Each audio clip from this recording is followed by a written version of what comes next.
నాకన్న తండ్రి పవిత్రురాలి పాదానికి 10,000 శరణు. నాకన్న తల్లి పార్వతీదేవి పాదానికి 10,000 శరణు. నాకన్న పుట్టిన దాళాత్రికంగా నీకు 10,000 శరణు. కలకత్తకాలి నీకు 10,000 శరణు. నా దారం నరసింహస్వామి నీకు 10,000 శరణు. అక్క అందారమ్మ నీకు 10,000 శరణు. పిల్లవారి జీవనకు 10,000 శరణు. నీకు 10,000 శరణు. అందరికీ ఆకాశను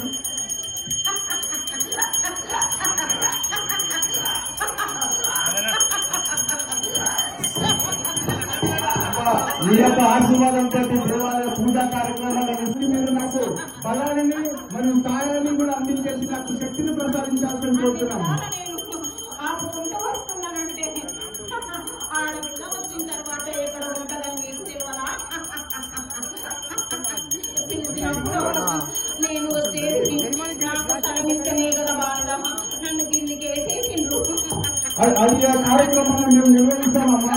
శివాలయంతో పాటు అది కూడా వచ్చే సంవత్సరం వరకు దాన్ని చేయడానికి మొత్తం ప్రయత్నం చేస్తాం. దానికి నాకు శక్తిని మీరు ఇచ్చేసేసి అందరూ కూడా భక్తులు సహకారం చేయాల్సిందిగా కోరుతున్నాం. అట్లనే కూడా ప్రజలందరినీ కూడా కొన్ని చక్కగా చూడండి. అన్ని విధాల సంతోషమే కానీ నేను వచ్చి నీలోడ నీకే లేదు. నా తమ్ముడు పోతురాజు ఉన్న నీకే కూడా స్థలం లేకుండా చేసినావు కదా నా బాలుడా. ఇంత పెద్ద పండుగ చేసి మమ్మల్ని పిలవకుండానే నువ్వు పూజ చేసుకుంటావా? ఇంత ఆనందంగా వైభవంగా చేస్తున్నావు. కానీ వచ్చిన వాళ్ళ మేము ఎక్కడ కూర్చుంటాము, ఇక్కడ నిలబడతాము. ఇంత రంగురంగు వైభవంగా చేసినప్పుడు నువ్వు ఆలోచన చేయవలసింది. కలలో నీడలో కూడా వచ్చి నేను చెబుతూనే ఉన్నాను. నా నుంచి పలికించే వరకు నువ్వు అడుగు వేయలేదంటే నాకు రాయి పూజ కావాలి బాబా చేసి నాకు వెళ్ళాలతో నైవేద్యం పెట్టి ఇంటిల్ని పారి శాఖలందించి గడప గడప నుంచి ఎవరికి ఎలాంటి రోగాలు రాకుండా చూసుకుంటాం. రాబోయే కాలం చాలా దండుగా ఉంటుంది రా బాలుగా. రోగాలు నొప్పులు నిండుగా ఉన్నాయి.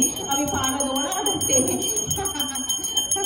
నా గంగమ్మ వచ్చి కొట్టుకపోతుంది రా బాలుడా. నాకు తాక పెట్టినందుకు నీకు నేను చల్లగా చూస్తాను.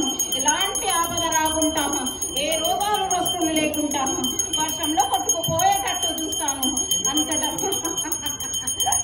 చాలా ధన్యవాదం తల్లి.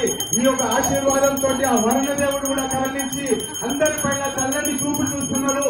మీ యొక్క భవిష్యవాణి కార్యక్రమం హైదరాబాద్ లో కావడంతో మొట్టమొదట ఉప్పు కూడా దేవాలయంలో కావడంతో ఆ వరుణదేవుడే సందేశంగా వరుణదేవుడు సంతోషంతో వ్యక్తం చేస్తూ వర్షాన్ని కూడా కురిపించి మనందరికీ సంతోషం చేసింది.